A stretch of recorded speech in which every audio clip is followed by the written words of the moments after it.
नमस्कार। द देसी अड्डा पर आपका स्वागत है। मैं हूं राकेश तिवारी।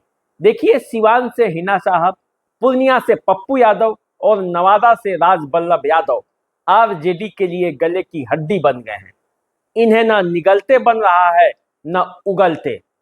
कल तक जो राजद की ये मजबूती थे, आज राजद की सबसे बड़ी कमजोरी बनकर उभरे हैं, क्योंकि इन तीनों ने बगावत का बिगुल फूंक दिया है। तीनों चुनावी मैदान में उतर चुके हैं और राजद के खिलाफ ही आवाज उठाने लगे हैं। तीनों के साथ कहीं न कहीं से आरजेडी के तरफ से विश्वासघात हुआ है, ये उन लोगों का आरोप है। और इसी विश्वासघात की वजह से अपने हक और अधिकार के लिए वे अब चुनावी मैदान में उतरे हैं और राजद के खिलाफ ही ताल ठोक रहे हैं। इन तीनों के श्रृंखला में एक दो नाम और जुड़ने वाला है, और वो नाम होगा गुलाब यादव का और देवेंद्र प्रसाद यादव का। ये दोनों झंझारपुर से हैं, और झंझारपुर की सीट जो मुकेश सहनी के कोटे में चली गई है, इसके बाद यहां से दो यादव लालू यादव के खिलाफ ताल ठोक रहे हैं। गुलाब यादव को आप जानते हैं, पिछले चुनाव में वे आरजेडी के प्रत्याशी थे। उनकी पत्नी विधान परिषद की सदस्य हैं और उनकी बेटी जिला परिषद की अध्यक्ष है। गुलाब यादव की राजनीतिक हैसियत का अंदाजा आप इसी से लगा सकते हैं। वे पूर्व विधायक हैं। आरजेडी ने इस बार उन्हें टिकट नहीं दिया है। देवेंद्र प्रसाद यादव, जो कि झंझारपुर के पूर्व सांसद रह चुके हैं, वे भी राजद के इस फैसले से खफा हैं। वे चाहते थे कि झंझारपुर से टिकट उन्हें मिले। वे पुराने समाजवादी नेता हैं। देवेंद्र प्रसाद यादव झंझारपुर की राजनीति में एक पहचान रखते थे कभी। तो अब सिवान से हिना साहब, पूर्णिया से पप्पू यादव, नवादा से राजबल्लभ यादव, झंझारपुर से गुलाब यादव और देवेंद्र प्रसाद यादव की बगावत राजद के लिए परेशानी का सबब बना हुआ है। हालांकि ये जो तमाम तरह की परेशानियां हैं, ये राजद ने खुद अपने पैरों पे खुद कुल्हाड़ी मारी है। ऐसा नहीं था कि हिना साहब राजद से ऐसे ही खफा थे। हिना साहब, जिनके पति शहाबुद्दीन राजद के एक अभिन्न सिपाही थे, संस्थापक सदस्यों में एक थे, उन्होंने कभी भी पार्टी के विरुद्ध जाकर कोई काम नहीं किया।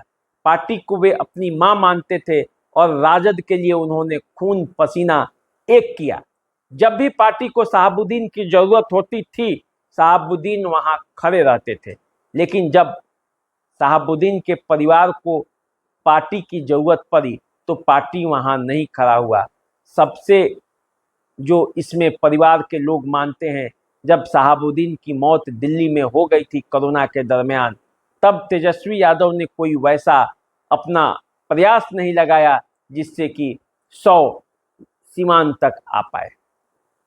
शहाबुद्दीन को दिल्ली में ही दफना दिया गया, और तब से परिवार के लोगों के मन में एक टीस जगी, और वो टीस पूरे बिहार के शहाबुद्दीन समर्थकों के मन में भी है। और उसी टीस के बाद हिना साहब की दूरी आरजेडी से बढ़ती गई, और आरजेडी ने भी कभी प्रयास नहीं किया कि जो दूरी बढ़ रही है, जो खाई बन रही है, उसको दूर किया जाए। ऐसा कहा जाए कि आरजेडी ने आग में घी डालने का काम किया, दूरी बढ़ाते गई, तो इसमें कोई संदेह नहीं होगा। और इसी का नतीजा है कि सिवान में अब आरजेडी का मुस्लिम वर्ग उनसे खफा है, और वो पूरी तरह से हिना साहब के साथ खड़ा है, और ऐसे में ये राजद के परेशानी का कारण बना हुआ है। पूर्णिया के बारे में तो आप जानते ही हैं, कैसे पप्पू यादव को पूर्णिया के मैदान से बाहर करने का प्रयास किया गया। उस शख्स को जो पिछले 1 साल से पूर्णिया के लिए लगा हुआ था, पूर्णिया प्रणाम कार्यक्रम के माध्यम से वो जनता के बीच जा रहा था। 3 बार से वहां के सांसद रह चुके हैं, इसलिए उनकी दावेदारी बन भी रही थी। कांग्रेस का वो सीट था, कई बार से कांग्रेस वहां से चुनाव लड़ रही थी, और इस बार पप्पू यादव कांग्रेस में जाकर उस सीट को चाहते थे। तो यदि गठबंधन था और जीत के उद्देश्य से लड़ना था, तो ये सीट पर स्वाभाविक दावेदारी पप्पू यादव की बनती थी, लेकिन न पूर्णिया, न सुपौल, न मधेपुरा, इन 3 सीटों पर से ऐसा स्थिति पैदा किया गया कि पप्पू यादव की संभावनाएं समाप्त हो गई। पप्पू यादव पूर्णिया से चुनाव लड़ना चाहते थे हर हाल में, क्योंकि उन्होंने पूर्णिया के लोगों से वादा किया था, और पप्पू यादव के बजाय राजद इसे कांग्रेस से अपने कोटे में लिया, समझिए कि जबरन छीन लिया, और बीमा भारती को यहां से टिकट थमा दिया गया। बीमा भारती को इसके लिए जदयू से तोड़ कर लाया गया और उन्हें टिकट दिया गया, लेकिन पूरी परिस्थितियों के बाद सहानुभूति की लहर जो पप्पू यादव के पक्ष में पूर्णिया में जुटी है, उसके बाद ऐसा लग रहा है कि मुख्य मुकाबले में अब पप्पू यादव ही हैं और राजद वहां से कहीं हवा न हो जाए, ये स्थिति पूर्णिया की बन रही है। पूर्णिया का माहौल पप्पू यादव के पक्ष में होते चला जा रहा है, और जब पप्पू यादव ने हिना साहब को समर्थन किया है और हिना साहब ने पप्पू यादव को अपना अभिभावक तक बता दिया है, तो ऐसी स्थिति में पूर्णिया में मुसलमानों का बहुत बड़ा वर्ग अब पप्पू यादव के साथ होगा। चुनाव में जीत जहां होगी वो वर्ग वहां पे होगा जो भाजपा के, जो एनडीए के खिलाफ जाएगा। तो ऐसे में पप्पू यादव का पक्ष जो है पूर्णिया में मजबूती से आगे बढ़ रहा है। राजद को न यहाँ निगलते बन रहा है न उगलते बन रहा है। यही स्थिति नवादा की है। नवादा में श्रवण कुमार की स्थिति काफी मजबूत हो सकती थी यदि विनोद यादव का विरोध नहीं होता। वैसे भी श्रवण कुमार बड़ी तेजी से आगे बढ़ रहे हैं, लेकिन विनोद यादव उनके रास्ते के सबसे बड़े रोड़ा बनकर खड़े हैं। जब विधान परिषद का चुनाव था पिछले बार, तब भी श्रवण कुमार को उनके भतीजे अशोक यादव ने पराजित किया था।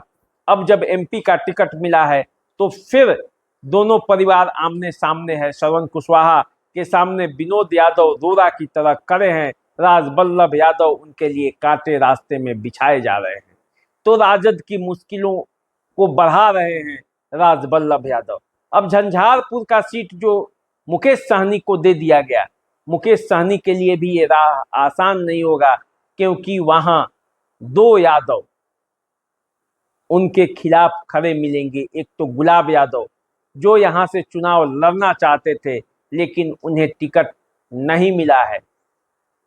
गुलाब यादव की एक राजनीतिक पकड़ है, उन्होंने अपने बल पर अपनी पत्नी को विधान परिषद का सदस्य बनवाया, बेटी को जिला परिषद का अध्यक्ष बनवाया, और अब खुद लोकसभा का चुनाव लड़ने के लिए तैयार बैठे हुए हैं। तो ऐसी स्थिति में गुलाब यादव और देवेंद्र प्रसाद यादव जो कि वहां से एमपी भी रह चुके हैं, ये इन दोनों का यदि विरोध होता है तो झंझारपुर की राहें भी आसान नहीं होगी। तो राजद ने जो हिना साहब, पप्पू यादव, राजबल्लभ यादव और गुलाब यादव से जो ये दूरी बनाई है, और इस दूरी के कारण ये चार नेता राजद के लिए गले की हड्डी बन गए हैं। अब इसे ना निगलते बन रहा है न उगलते बन रहा है। आखिर राजद करे तो क्या करे, क्योंकि इन चारों क्षेत्रों में राजनीतिक समीकरण गड़बड़ा रहा है। तो अब देखना है कि आगे क्या होता है। चुनाव है, चुनाव में कुछ भी संभव है, संभावनाओं का खेल होता है। कहा जाता है कि ये एक चुनाव एक फिसलन की तरह होता है, यदि इसमें अंतिम समय में भी कोई फिसल जाता है, तो यदि कोई राजनीतिक दाव लग गया, कोई समीकरण बदल गया, तो कुछ नहीं कहा जा सकता। वरना सिवान, पूर्णिया, नवादा और झंझारपुर, इन 4 क्षेत्रों में तो स्थिति राजद के अनुकूल नहीं दिख रही है, क्योंकि इनके विरोध में उनके अपने ही लोग बड़ी मजबूती के साथ खड़े हैं। तो अपना जब घाव देता है तो वो काफी गहरा होता है। तो देखना है कि राजनीति में ये जो 4 बड़े नेता घाव देने के लिए राजद को तैयार बैठे हैं, वो क्या करते हैं। आप हमारे साथ बने रहिए, चैनल को सब्सक्राइब कर लीजिए, फेसबुक, इंस्टाग्राम पे हमें फॉलो कीजिए। अभी दीजिए इजाजत, नमस्कार।